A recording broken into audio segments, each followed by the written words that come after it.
Assalamualaikum warahmatullahi wabarakatuh.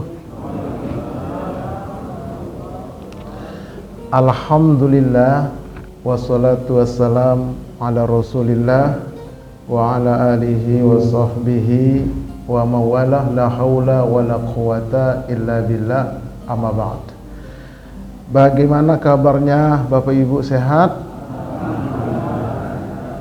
Mudah-mudahan kita, keluarga kita seluruhnya dijadikan Allah menjadi hamba-hamba Allah yang pandai bersyukur. Amin ya rabbal alamin. Salawat dan salam semoga Allah sampaikan keharibaan uswatun hasanah kita, Nabi kita Muhammad sallallahu alaihi wasallam.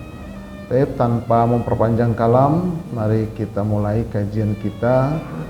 Saya punya majelis di YouTube yang mengulas dan mengkaji tentang konsultasi pembagian waris, tentang wawasan keislaman, tentang perbedaan akidah, iman dan tauhid, tentang fikih ibadah, tentang penyakit non medis, tentang pesantren virtual pondok solat, tentang manasik haji dan umroh, dan yang terbaru adalah program paket tabungan umroh. Semuanya itu bisa dilihat di channel Ustadz Arifin Purba Official. Tapi jangan lupa subscribe, like, and share. Sekedar informasi. Nah, kemudian ini informasi yang paling terkini.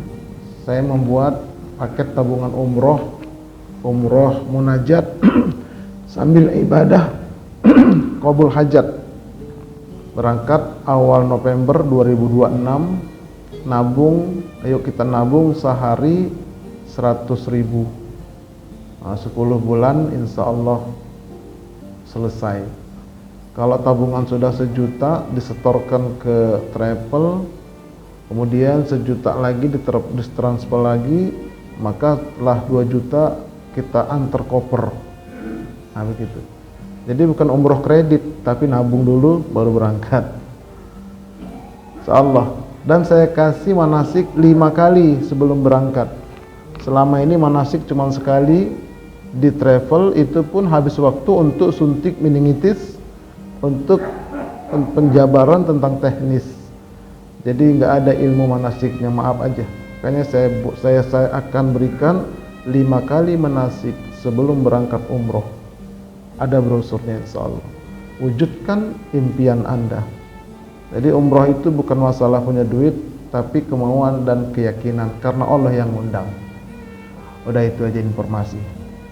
Baik, nah ini temanya saya seling sedikit tentang musibah itu sebetulnya sebagai apa, Ustadz?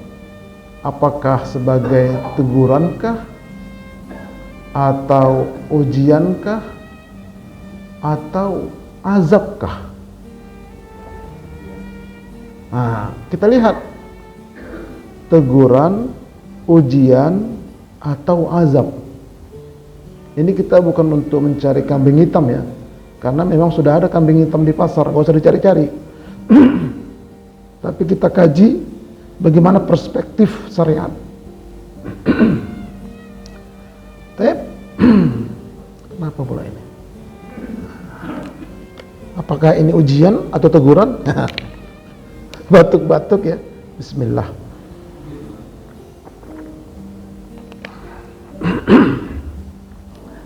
Yuk kita lihat.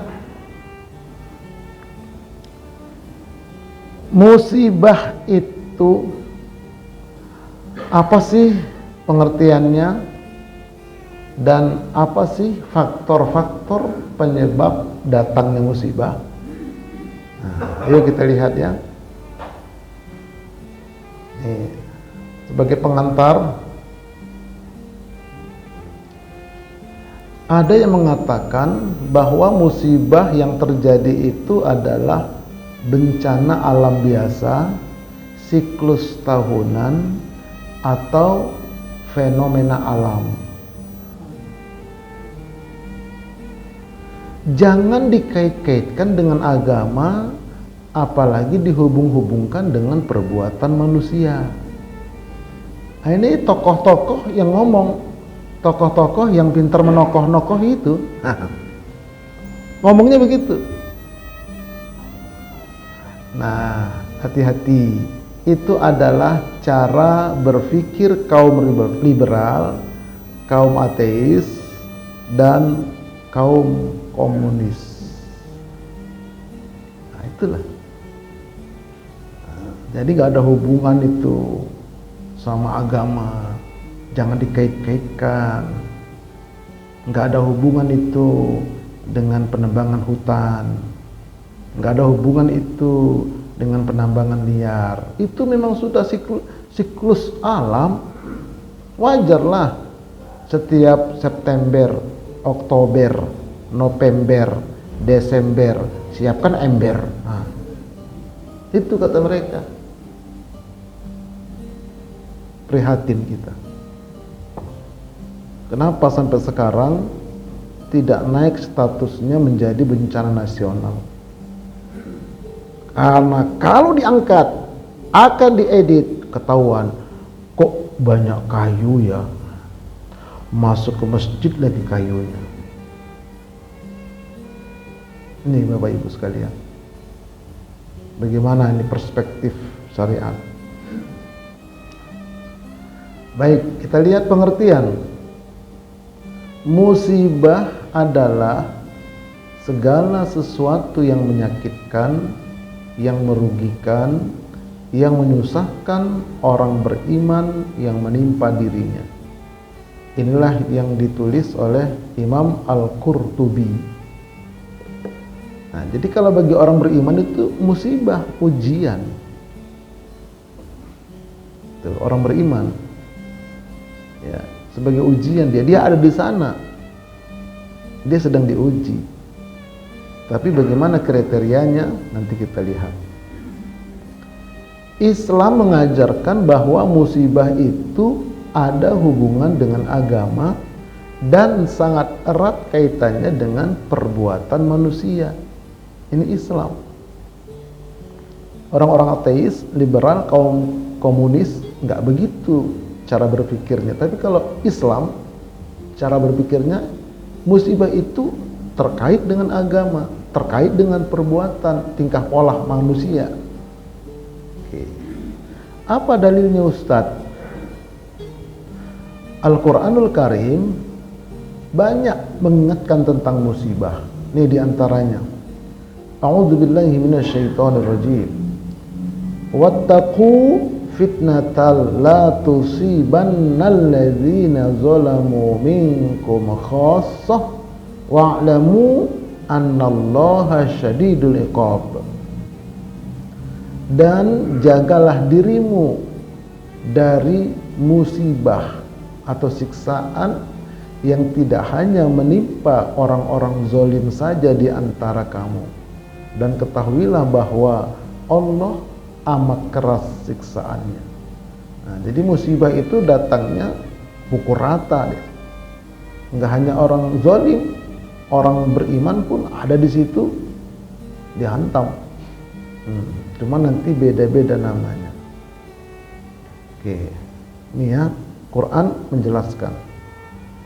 Kemudian tentang musibah itu datangnya ada yang malam hari.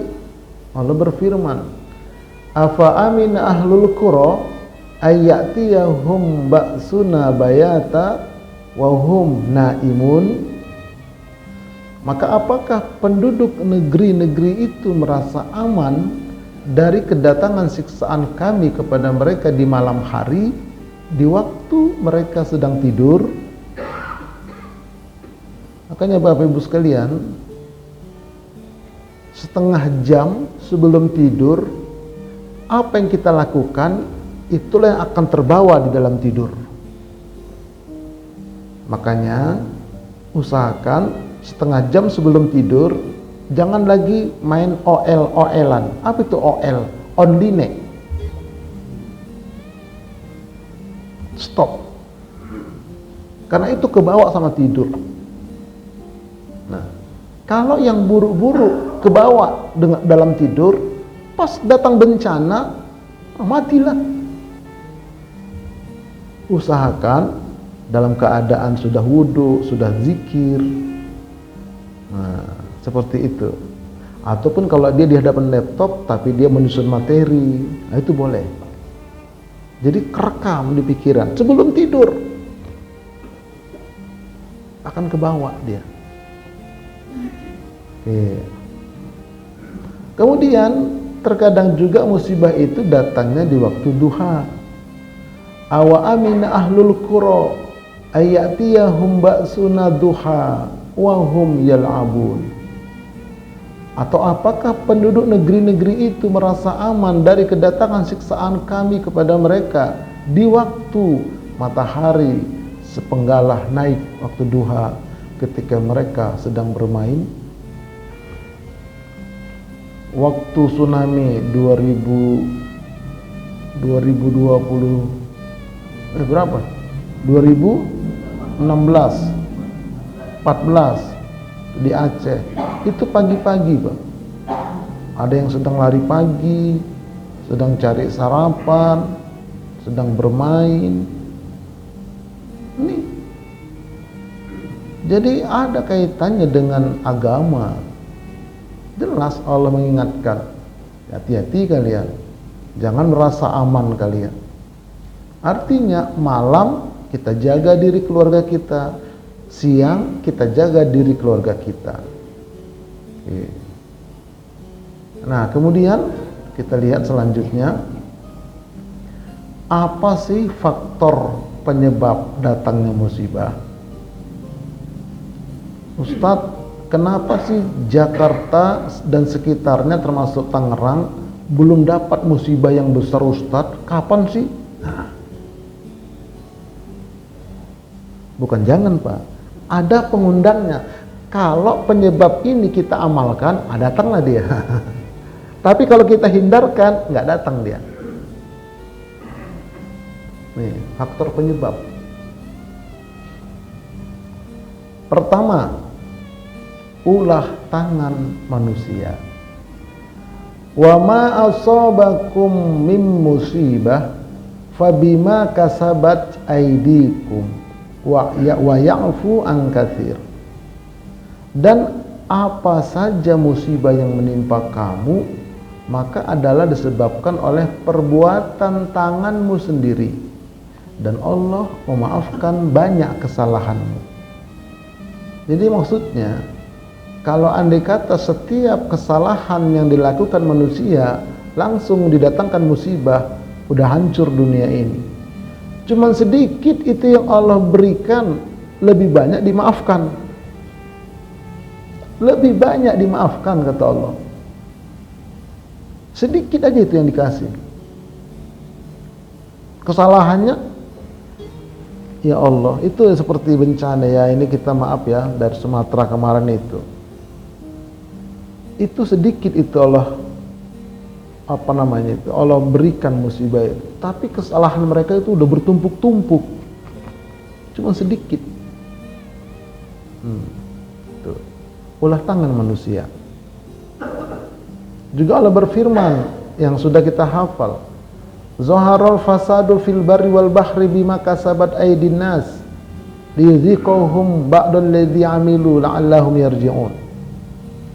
Telah tampak kerusakan di darat dan di laut disebabkan karena perbuatan tangan manusia, supaya Allah merasakan kepada mereka sebagian dari akibat perbuatan mereka, agar mereka kembali ke jalan yang benar.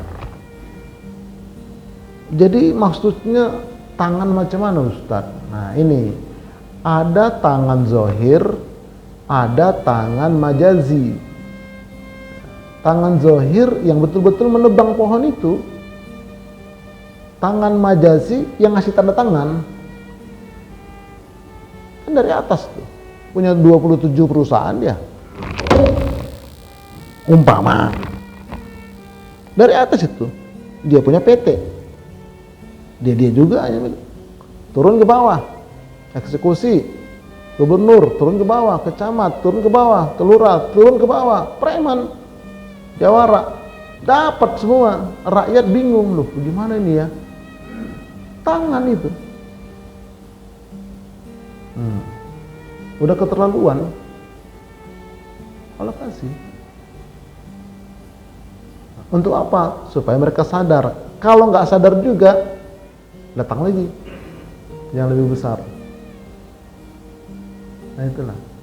Tapi Ustadz yang tanda tangan itu nampaknya enak-enak aja deh Ustadz. Tunggu, nanti azabnya bisa 50 kali lipat. Tunggu aja lah. Nampaknya enak orang itu, nampaknya aja.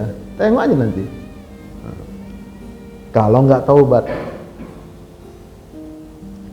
Oke, yang kedua, tidak baiknya hubungan kepada Allah dan kepada sesama manusia di tempat itu.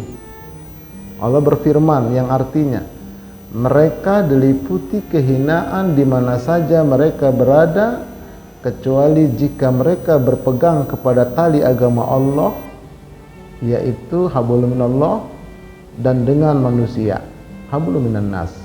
Dan mereka kembali mendapatkan kemurkaan Allah, dan mereka diliputi kerendahan. Yang demikian itu karena mereka kafir kepada ayat-ayat Allah dan membunuh para nabi atau kriminalisasi ulama tanpa alasan yang benar. Yang demikian itu disebabkan mereka durhaka dan melampaui batas. Jadi kalau sudah kayak gitu perilakunya, udah Allah datangkan azab.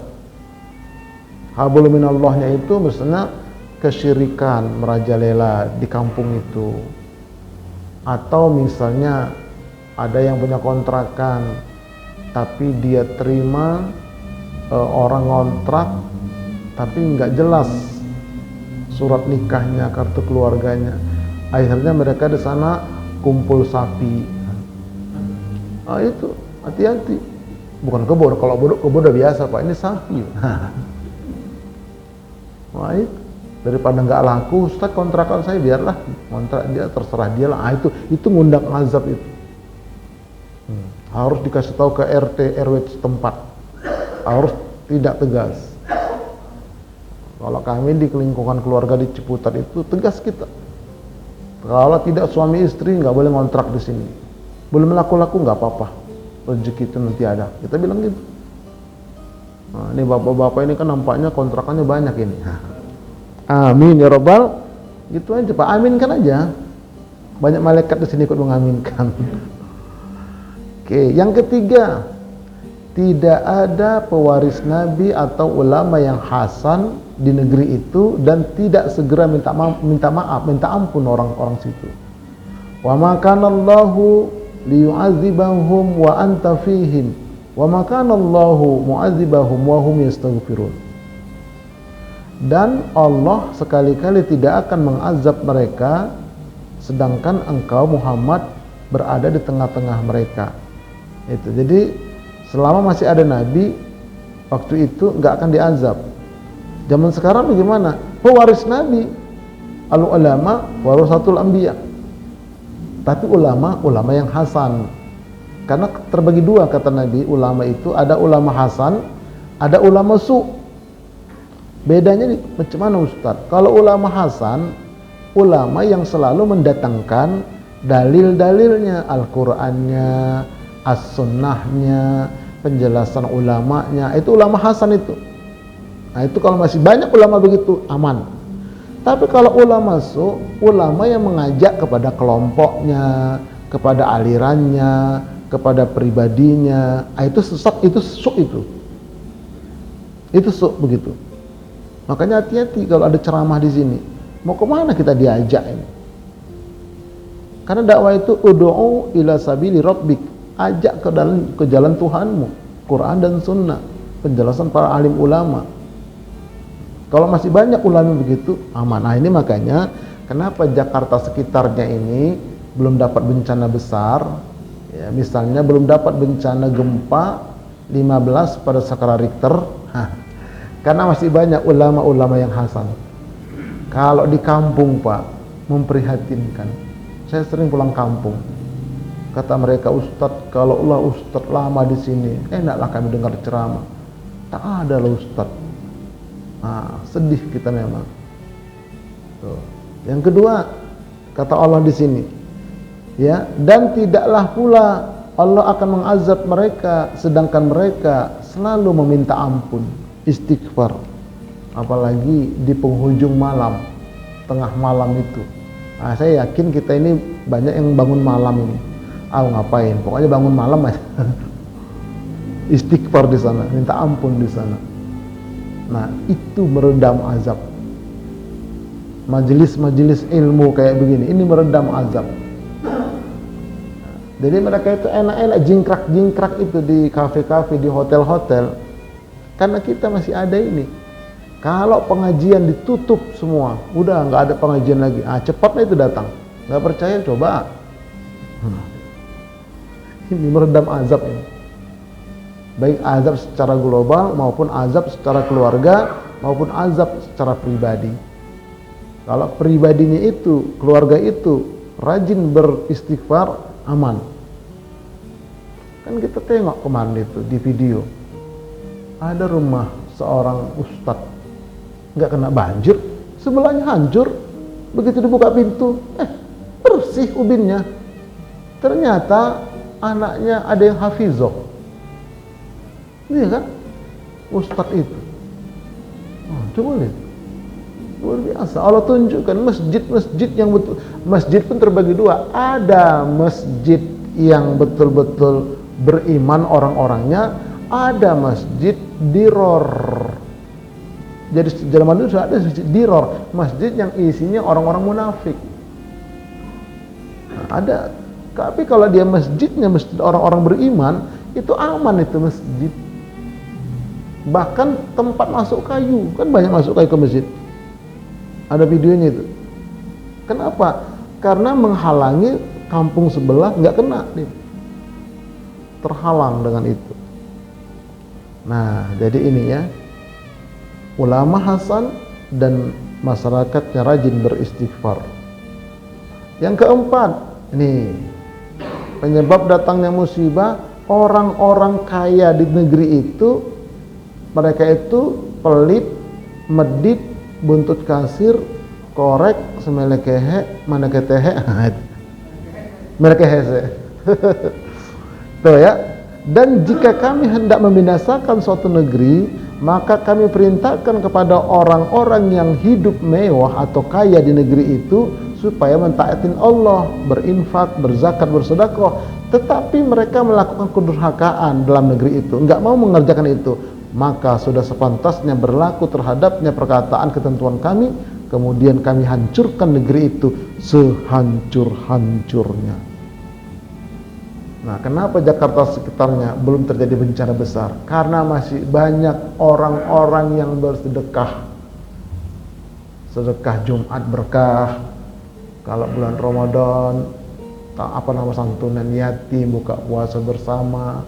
Masih banyak yang bersedekah, berinfak, berzakat. Orang-orang kayanya peduli bangun masjid, fasilitas masjid, itu semua meredam. Kalau lagi kurban, banyak yang berkurban. Tapi kalau di kampung, Pak, banyak orang kaya itu kurbannya cuma sekali seumur hidup. Pak Haji, kok nggak kurban? Kan udah kemarin Ustaz. Pelit-pelit mereka. Susah rakyat sekitarnya. Mereka mewah, sawitnya lebar. Tapi pelit. Nah, itu Allah azab. Nah, ini jelas dalilnya. Surah Al-Isra ayat 16. Kemudian yang kelima, penyebab datangnya musibah itu adalah rakyatnya berbuat zalim secara berjamaah. Dan tidaklah Tuhanmu membinasakan kota-kota sebelum dia mengutus di ibu kota itu seorang rasul, seorang ulama, seorang guru yang membacakan ayat-ayat kami kepada mereka selama masih ada pengajian. Dan tidak pernah kami membinasakan kota-kota kecuali penduduknya dalam keadaan melakukan kezaliman. Jadi kalau masih ada pengajian, aman negeri itu. Nah, kemudian kota-kota itu kalau penduduknya mayoritas melakukan kezaliman secara jamaah, hancur. Nggak ada yang negur. Hancur itu negeri. Banyak itu yang di pinggiran itu, yang kristenisasi, yang perzinahan, lokalisasi dan sebagainya, hancur. Nih, ini Bapak Ibu sekalian. Jadi ini penyebab. Kemudian masyarakatnya berpoya-poya. Dan berapa banyaknya penduduk negeri yang telah kami binasakan, yang sudah bersenang-senang dalam kehidupannya. Maka itulah tempat kediaman mereka yang tiada didiami lagi sesudah mereka, kecuali sebagian kecil, dan kami adalah pewarisnya.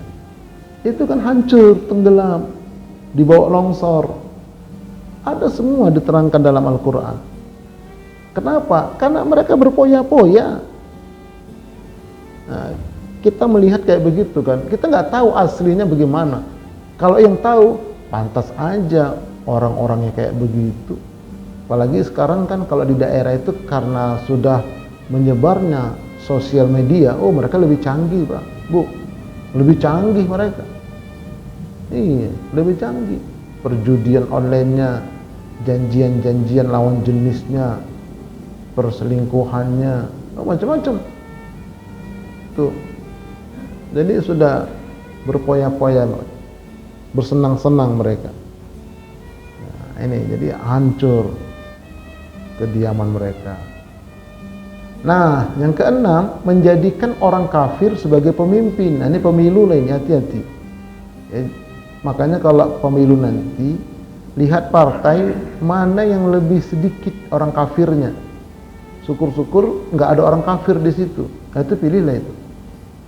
Hai orang-orang yang beriman, janganlah kamu mengambil orang-orang kafir menjadi pemimpin dengan meninggalkan orang-orang mukmin.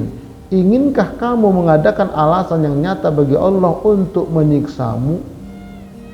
Artinya kamu mengundang murka Allah. Nah, begitu. Jelas sekali larangan ini, menjadikan orang kafir sebagai pemimpin, memilih orang kafir sebagai pemimpin. Jelas itu mengundang murkanya Allah. Itu yang keenam. Nah, yang ketujuh, perbuatan LGBT. Apa itu LGBT Ustadz? L, longsor, G, gempa, B, banjir, T, tsunami. Bukan ya? Bukan ya. L, lesbi, G, gay, B, biseksual, T, transgender. Itu sebetulnya kepanjangannya ya, bukan longsor, gempa, banjir, tsunami, bukan, tapi itu akibat. Nih kita lihat ini.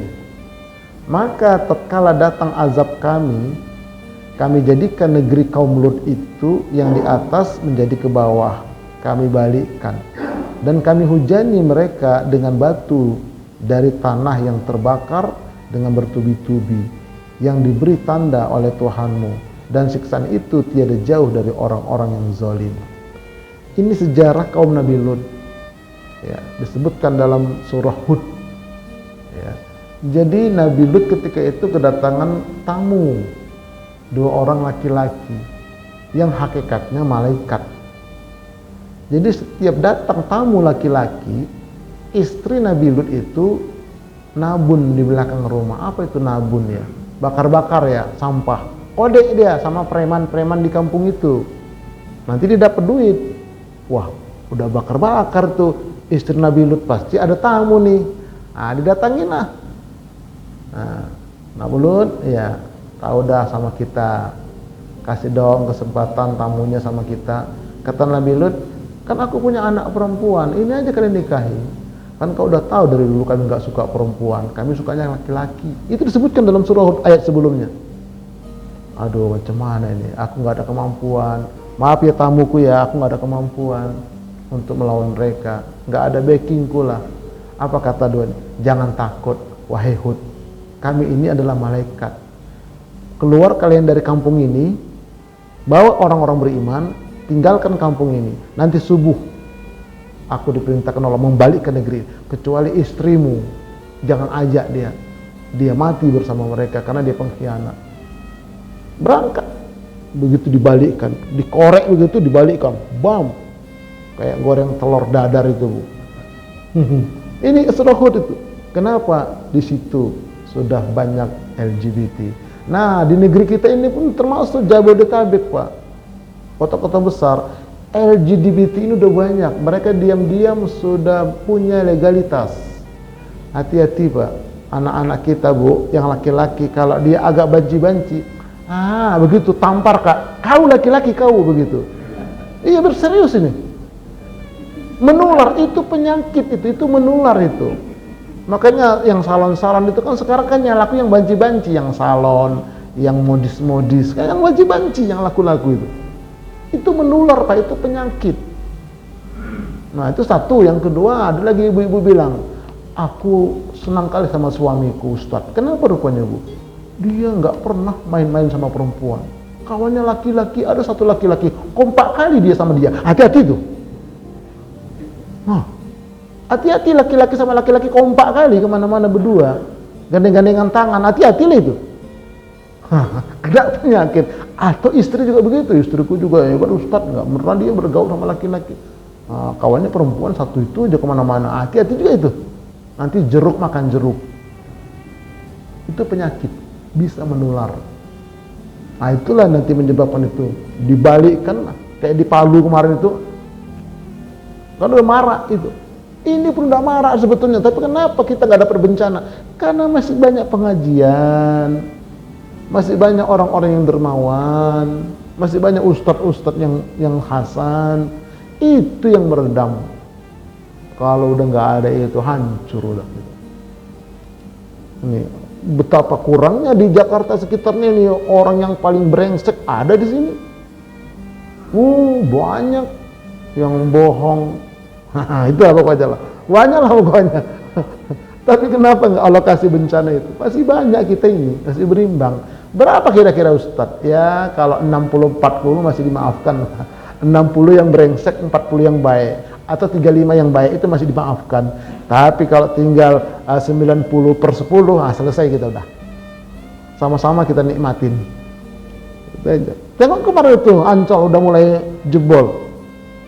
Dikit lagi kemari. Itu ya. Oke, nah sekarang baru kita masuk. Ada 3 kemungkinan musibah itu. Bisa jadi sebagai teguran, bisa sebagai azab, bisa sebagai ujian. Ini dia, kita harus tempatkan pada proporsinya dia. Kepada siapa teguran, kepada siapa azab, kepada siapa ujian. Ini harus pas dia menempatkannya. Pertama, musibah itu sebagai teguran bagi orang muslim, terutama muslim maksiat. Allah berfirman, "Walaqad ahlakna ma haulakum minal qura wa sarafnal ayati la'allahum yarji'un." Dan sesungguhnya kami telah membinasakan negeri-negeri sekitar kamu, dan kami telah mendatangkan tanda-tanda kebesaran kami berulang-ulang supaya mereka kembali bertaubat. Nah ini, jadi kita sebagai masyarakat yang tidak terdampak musibah, kita orang muslim, kita harus sadar, ya Allah, semoga mereka sabar, tabah. Ya Allah, semoga tempat kami terhindar. Gitu, sadar. Ditegur kami ini ya Allah, dengan teguran yang berulang-ulang. Nah itu orang muslim itu. Ya makanya kalau kita sakit, jangan langsung bilang, saya diuji. Nah, itu terlalu tinggi. Saya sakit nih ya, saya sedang diuji. Enak aja. Ditegur kamu, bilang gitu. Lebih aman ditegur Bu. Kenapa duitku hilang? Oh iya, mungkin aku kurang sedekah kali ya. Itu teguran. Kenapa aku sakit? Ya, masih muda, udah kena diabetes. Oh iya, aku ditegur. Kenapa? Tiap hari aku minum teh pucuk, teh sosro, sama teh goblok. Itu. Jadi apa yang kita rasakan, itu yang kita makan kemarin-kemarin. Teguran dia. Salahku juga ya Allah, ampunkan hamba. Begitu. Mudah-mudahan teguran ini bisa jadi ujian. Itu cakep tuh. Jangan langsung bilang diuji ketinggian. Nggak bener itu kalau langsung merasa diuji. Saya sedang diuji nih, bilang gitu. Bukan diuji loh, ditegur. Semoga aja nggak diazab, gitu. Ya, jadi teguran ini orang muslim. Sahabat Nabi pernah ditegur. Nih, disebutkan dalam Al-Quran, ditegur. Dan mengapa kamu heran ketika ditimpa musibah kekalahan pada perang Uhud, padahal kamu telah menimpakan musibah 2 kali lipat kepada musuh-musuh perang Badar. Nah, kamu berkata, dari mana datangnya kekalahan ini? Katakanlah, itu dari kesalahan dirimu sendiri. Sungguh Allah Maha Kuasa atas segala sesuatu. Teguran, sahabat ditegur. Kenapa? Mereka tidak ikutin saran Nabi. Kata Nabi, hai sahabat-sahabat pemanah 50 orang, apapun yang terjadi, jangan kalian tinggalkan bukit Uhud ini. Apapun yang terjadi di bawah, jangan kalian tinggalkan. Apa yang terjadi, Pak? Begitu perang gedebang, Islam menang. Waktu itu orang kafir masih dipimpin oleh Khalid bin Walid. Lari. Girang yang di atas. Allahu Akbar, kita menang. Turun mereka. Begitu turun, Khalid putar balik, naik ke atas, dipanah dari atas. Kocar kacir kaum muslimin. Termasuk Rasulullah lari bersembunyi di sela-sela gunung Uhud. Beda bukit Uhud sama gunung Uhud, berdekatan, tapi beda dia tingginya. Bukit itu tempat berperang, gunung Uhud itu tempat Nabi bersembunyi di sela-sela itu. Kata Nabi, ya Allah, kalau aku mati di sini, selesailah agamamu, diselamatkan oleh Allah. Di mana itu Ustadz? Ayo kita umroh, saya tunjukkan pun nanti. Iya, ketunjukkan nanti itu mana itu. Gunung Uhud itu tingginya 1 kilometer, panjangnya 7 kilo. Kalau kita ikut mensolatkan mayit dapat 1 kirot, 1 gunung Uhud. Ikut menguburkannya dapat 1 kirot lagi. Makanya rajin-rajinlah kita ikut menyolatkan mayit sama menguburkannya. 2 kirot dapat kita. Nah, jadi teguran. Sahabat pun juga dalam perang lain juga pernah ditegur. Perang Hunain itu, sahabat. Nah, jadi mereka bukan ujian lah, teguran, supaya sadar. Tuh, jadi kalau kita sakit atau apapun, langsung, ya Allah, Engkau sedang menegur aku. Itu jangan ujian dulu, teguran dulu. Mudah-mudahan teguran ini bisa menjadi ujian buatku, ya Allah. Itu baru. Kemudian yang kedua, musibah itu baru sebagai ujian bagi orang beriman. Ahasiban nasu ayyutraku ayyaqulu amanna wa hum la yuftanun. Apakah manusia itu mengira bahwa mereka dibiarkan saja mengatakan kami telah beriman, sedangkan mereka tidak diuji lagi? Enggak. Wajib diuji iman itu. Tapi udah tingkat tinggi nih kalau udah diuji dia. Iman itu diuji. Nabi Ayub diuji.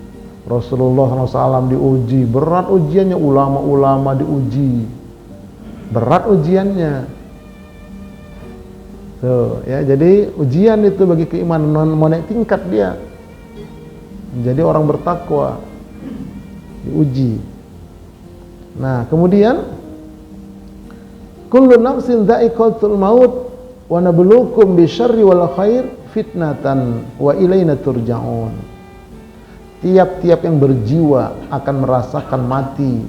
Kami akan menguji kamu dengan keburukan dan kebaikan sebagai cobaan yang sebenar-benarnya, dan hanya kepada kamilah kamu dikembalikan. Jadi orang beriman itu diuji dengan kebaikan, diuji dengan keburukan. Sehat itu ujian, bukan anugerah bagi orang beriman. Kaya itu ujian, bukan anugerah. Ini kadang-kadang begitu diangkat jadi pejabat syukuran, salah. Itu ujian, musibah. Makanya Abu Bakar kan ketika dia diangkat itu kan mengatakan, aduh musibah lah ini kan, berat ini musibah. Ini enggak, senang dia, selfie lagi dia, bangga dia diangkat jadi anggota dewan, jadi apa. Musibah itu sebetulnya, ujian. Nah, tuh, jadi orang beriman itu kebaikan itu ujian, kemudian keburukan itu ujian. Dia jalankan sambil berdoa kepada Allah, semoga dapat menjalankan ujian ini dengan selamat. Makanya ada lagu, jauhkan kami dari cobaan. Salah lagu itu. Masa minta jauhkan? Ya, kuatkan kami ketika menghadap ujian. Ya. Kalau teguran, semoga kami cepat sadar. Nah, juga disebutkan dalam hadis bahwa Rasulullah bersabda, perkara orang mukmin mengagumkan, sesungguhnya semua perihal baik dan itu adalah dimiliki kecuali orang mukmin. Bila tertimpa kesenangan, ia bersyukur, dan jika ditimpa musibah, ia bersabar. Itu adalah baik bagi mereka. Jadi kalau ada nikmat dia bersyukur, itu baik, pahala. Kalau ada musibah dia sabar, itu pahala. Inilah ajaibnya orang beriman, kalau dia betul-betul punya iman. Nah, kadang-kadang dikasih nikmat lupa daratan, ya, dikasih musibah ingat lautan. Nah itu, oke, itu tuluk ya. Dikit lagi, untuk mengetahui siapa iman yang benar dan siapa yang salah. Dan sesungguhnya kami telah menguji orang-orang sebelum mereka, maka sesungguhnya Allah mengetahui orang-orang yang benar imannya, dan sesungguhnya dia mengetahui orang-orang yang bohong imannya. Jadi, nah, seperti yang kejadian ini nih, musibah itu, longsor, banjir, macam-macam. Kalau dia orang beriman di situ, ketahuan dia dari sikap dia menghadapin itu. Ketahuan dia, kalau dia sabar, dia senyum, dia mengatakan ini qadarullah, ujian buat kami, dengan senyum. Nah, itu dia betul orang beriman. Tapi kalau dia marah-marah, mengomel macam-macam, nah itu bisa teguran atau azab. Oke. Nah, kemudian ada pahala besar di balik musibah. Sesungguhnya besarnya pahala itu bergantung daripada besarnya ujian. Barang siapa yang ridho mendapat keridhaan Allah. Barang siapa yang murka, maka mendapat murkanya Allah. Nah, itu pula itu hadis Tirmizi. Orang beriman itu kalau dia ridho, Allah ridho. Tapi kalau dia murka, Allah murka. Nah, ini nanti terkait dengan ini rukun iman yang keenam. Beriman kepada takdir baik, takdir buruk, semua berasal dari Allah. Kalau paham di situ dia, nah Allah ridho, karena dia ridho. Ini kan kadang-kadang gitu ya, mau kemana kita ini? Mau ke Kampung Melayu dari Grogol, naik mobil, istri dan 2 orang anak di mobil. Kata suami, lewat mana kita ini? Lewat tol Selipi, nanti Gelael, keluar belok kiri, terus nanti belok kiri lagi Otista, belok kiri lagi sampai Kampung Melayu. Atau dari Selipi Bundaran belok kiri, lewat Velbak, Casablanca, flyover itu nanti Kampung Melayu. Kan ada 2 jalur itu misalnya. Kata istri dan anak-anak, lewat tol aja kita Pak. Kenapa nggak lewat Casablanca? Jangan antar macet. Oh siap, ayo kita baca doa ya. Bismillahirrahmanirrahim. Allah la haula wala quwata illa billah. Nggak ada azimnya ya, illa billah. Allah turunkan 70 malaikat mengawal. Masuk tol Selipi lancar. Oh, lancar kan Pak? Oh lancar. Begitu Komdak lancar kan Pak? Lancar. Begitu dekat Pancoran macet total. Kenapa? Patungnya turun cuci kaki. Orang pada nengok semua. Nah, suaminya senyum aja dia. Loh bang, kok abang gak marah-marah? Emang kenapa Neng? Ini kan maunya kita-kita bang. Terus maunya abang kan dari sana. Apa kata suami? Untuk apa marah-marah? Inilah kehendak dari Allah, ujian dari Allah ini. Terimalah ini takdir buruk dari Allah. Dari mana abang tahu? Kemarin Ustaz Purba ceramah di Masjid Al-Ikhlas. Sama begitu. Kita kan kadang-kadang enggak. Kalian sih udah bilang dari sana, dari sini juga kalian. Nah, kan macet kan itu nggak nerima takdir itu. Nah itulah itu. Apalagi naik motor itu, naik kereta itu sama istrinya. Abang sih udah bilang dari sana, dari sini juga. Dicubit-cubitnya kita Pak. Nggak terima dia. Nggak boleh begitu. Ya udah, yang penting kita udah ikhtiar. Kalau memang sesuai, alhamdulillah. Kalau enggak ya bersabar, ridho. Musibah kita ridho itu enak kali gitu. Ya, apalagi pasangan suami istri Pak, Bu. Waktu masih pengantin baru indah banget, jalan berdua di kuburan berani. Iya, begitu kesandung sakit ya sayang. Mana batu nakal, batu diomelin. Begitu pengantin hampir kadaluarsa, jalan pun nggak mau sama. Lambat kali pun kau kayak keong kau jalannya, begitu kata dia. Udah itu kesandung pula dia. Ah, mata kau kemana? Batu udah bisa nggak? Apa kata istrinya? Bang, aku nyesel kawin sama abang bang. Kenapa? Kenapa? Kalau dulu nggak kawin sama mantan. Nggak boleh, Bu. Terimalah suami ibu, walaupun hitam pendek, hidup lagi. Udah nasib. Serius ini. Ya, kayak saya semeter kotor. Mau bilang apa coba? Itulah sudah ridho aja kita udah. Nah, kan memang udah seneng banget bapak ibu dulu, dilarang sama orang tua nggak mau. Aku kalau nggak sama dia nggak usah kawin. Ya terserah lah. Baru tahu sekarang kedoknya. Udah terima aja, belajar agama yang benar. Gitu, Pak. Sedikit lagi, musibah itu menghapus dosa. Ini dia. Tidak henti-hentinya musibah menimpa kepada orang mukmin laki-laki dan wanita, baik mengenai dirinya maupun mengenai keluarganya atau harta kekayaannya, hingga ia menghadap kepada Allah sudah bersih dari dosa-dosanya. Ini pula itu banyak hancur semua rumahnya. Kalau dia ridho, bersih dosa-dosanya, Pak. Ini kalau diceramahkan ke sana kan enak. Sambil kita bawa bantuan lah. Bawa bantuan. Ini hapus dosa-dosa mereka, asal ridho mereka, tahu ilmunya. Saya katakan, ini maaf ini sedikit ya, sedikit. Ada orang itu ibadah namanya abid billah. Ada yang arif billah. Nah, nanti kapan-kapan kita dalamin lagi. Abid billah itu orang beribadah capek dia.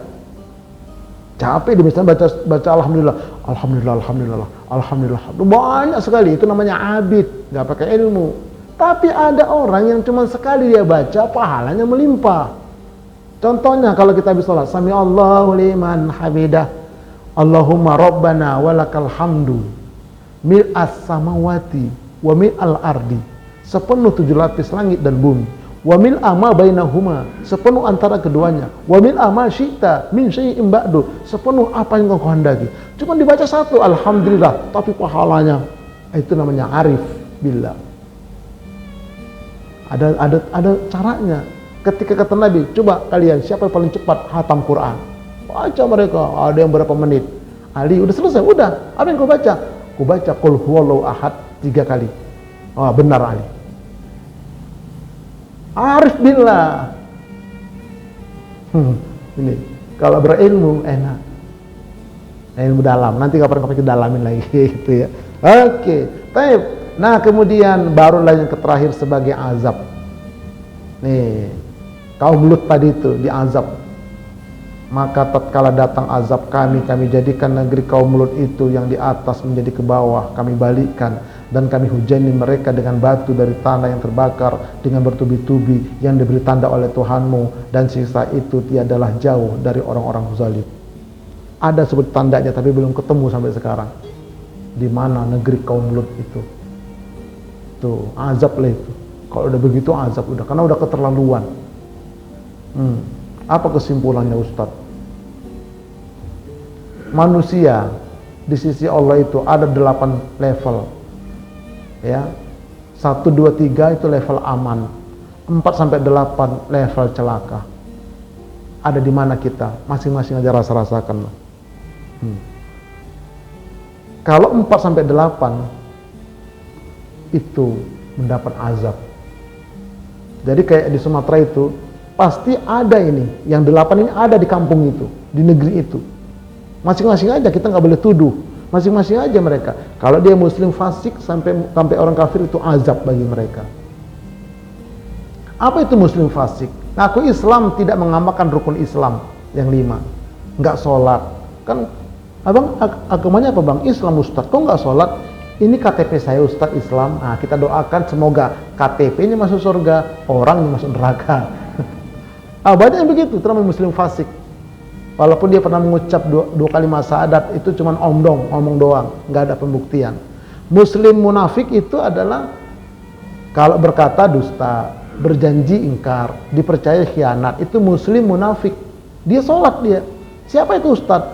Anggota dewan di Amerika. Kalau di sini gitu ya, itu namanya muslim munafik. Muslim musyrik lain lagi dia. Dia sholat, dia puasa, tapi ketika dagangannya pengen kaya, dia pergi ke Gunung Kawi, ke Gunung Sindur, ke Gunung Sahari. Itu namanya muslim musyrik. Murtad, ada murtad hakikat, ada murtad nilai. Murtad nilai ini yang bahaya. Luarnya Islam, tapi dalam sudah murtad. Apa ini?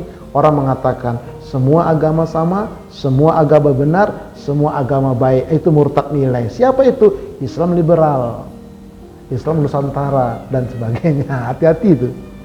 Nah, itu kafir di luar Islam. Nah, ini kalau mereka mendapat musibah, azablah bagi mereka. Tapi kalau dia orang muslim, ini sebagai teguran. Banyak orang muslim di situ. Nah, kalau dia mukmin mutakin, itulah ujian. Kan jelas, tinggal kita lihat aja di mana kita dari yang 8 itu. Kalau bulan Ramadan kita jadi orang mukmin, ya kan? Mutakin bulan Ramadan. Habis Ramadan turun jadi orang mukmin. Nggak pernah ngaji, turun lagi jadi orang muslim. Nggak jauh, makin ke bawah terus. Hati-hati itu. Hati-hati. Makanya kan inna akramakum indallahi atqakum, yang paling mulia, yang paling takwa itulah mutakin. Kayak terus di-upgrade terus keimanan kita. Wallahu a'lam bishawab. Selesai ya. Jadi begitu mensikapinya. Mudah-mudahan bermanfaat.